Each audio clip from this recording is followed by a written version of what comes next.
This was a very big multi-regional project of some €30 million with about 12 mainstream partners and 60 delivery partners looking at issues in the cultural and creative industry sector, which in the UK is probably one of the biggest sectors alongside financial services, so it's a growth sector.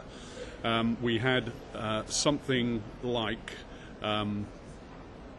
11 sectors of the creative industries that we dealt with: film, advertising, design, television, dance, theatre, publishing, and so on. And we had 4 targets that we were looking to explore. One was that there are too few black and minority ethnic people in the cultural and creative industries. That was just a straightforward fact. Secondly, many regions were developing, like Bilbao, like Barcelona, they were developing regional development plans based on cultural drivers. So this is a highly significant area, but it often puts the local community to one side. So we were concerned about that.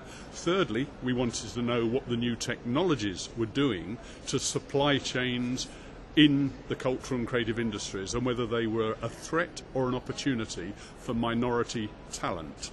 And fourthly, we were particularly concerned, I think, to try and get regional and local authorities to procure from non-traditional groups so they could catalyse enterprise and employment in the subsectors of minority groups, however defined.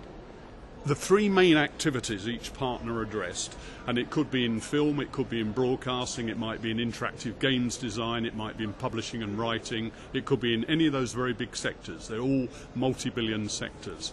They had to do 3 things. One was to develop appropriate industry standard training and development, working closely with the industry to do it. That was the first thing. Everyone had to do that, but it was different in every sector.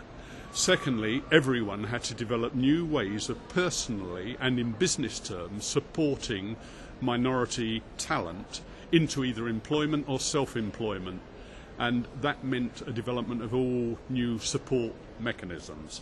And thirdly, and perhaps most crucially, we tried to develop marketing and promotion strategies which gave reach to people.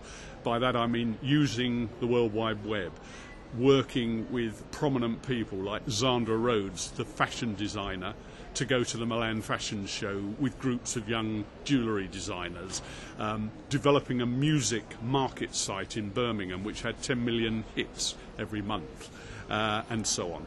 So 3 activities per partner, but all different in the way they were expressed.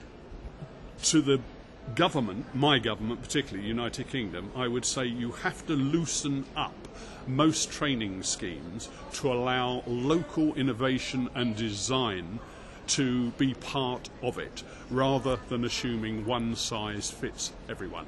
And that's a very important lesson in its own right. The second major lesson is to stop just looking at the supply side, and by that I mean the people you're working with.